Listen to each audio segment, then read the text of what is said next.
लाख से ज्यादा वोट से कुरुक्षेत्र से चुनाव जीतने वाले, जो 1990 के दशक से बीजेपी में रह चुके और अंबाला में एक समय में युवा महामंत्री हुआ करते थे, युवा वहां नहीं पहुंचे।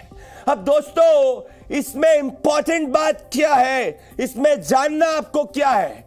दोस्तों, कल ही प्रधानमंत्री नरेंद्र मोदी ने मनोहर लाल खट्टर की जमकर तारीफ करी थी और यहां तक कह दिया था कि मनोहर लाल जी और प्रधानमंत्री पुराने साथी हैं। तो इसको ऐसे नहीं समझा जा सकता कि उनको शंट किया है। दूसरा, क्या नॉन जाट ओबीसी जो 90% बीजेपी को वोट किया है, वापस से नॉन जाट सीएम बनाकर बीजेपी ने हरियाणा में अपने 10 में से 10 सीटों के दरवाजे को कंप्लीटली खोल दिया है और ये चाबी को खोल दिया है क्योंकि नॉन ओबीसी को वापस से बागडोर दी गई है।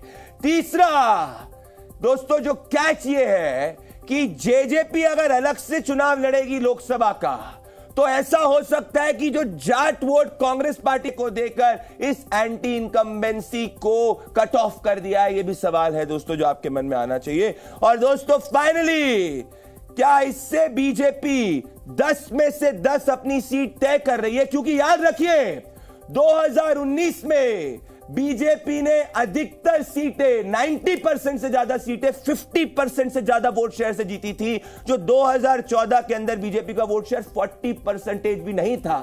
तो नॉन जाट पॉलिटिक्स के आधार पे बीजेपी हरियाणा स्वीप कर गई थी। तो क्या ये जो है, इसका जो एक मास्टर स्ट्रोक कहा जा रहा है, इस मास्टर स्ट्रोक का जवाब विपक्ष के पास नहीं है, या सिर्फ ये इसीलिए हुआ है क्योंकि अगर मनोहर लाल खट्टर को सीएम बनाए रखते तो हरियाणा बीजेपी 2024 के असेंबली इलेक्शंस के अंदर हार जाती? ये सब सवाल आज मैं और मेरे साथ 140 करोड़ देशवासी ताल ठोके पर पूछेंगे। पर इसके पहले देखिए हरियाणा की राजनीति किस तरीके से पूरी तरीके से बदल चुकी है। इस पे एक्सक्लूसिव रिपोर्ट है, उसके बाद मैं अपनी डिबेट की शुरुआत करूंगा।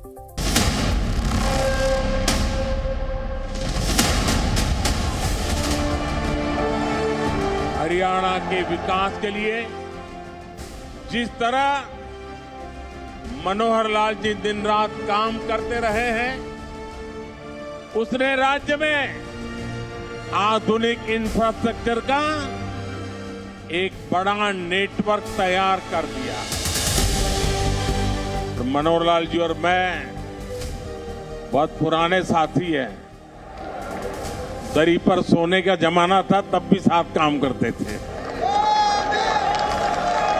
और मनोहर लाल जी के पास एक मोटरसाइकिल रहती थी,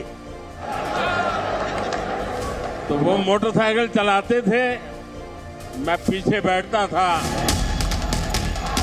कि हमारा लगातार हरियाणा का भ्रमण मोटरसाइकिल पे हुआ करता।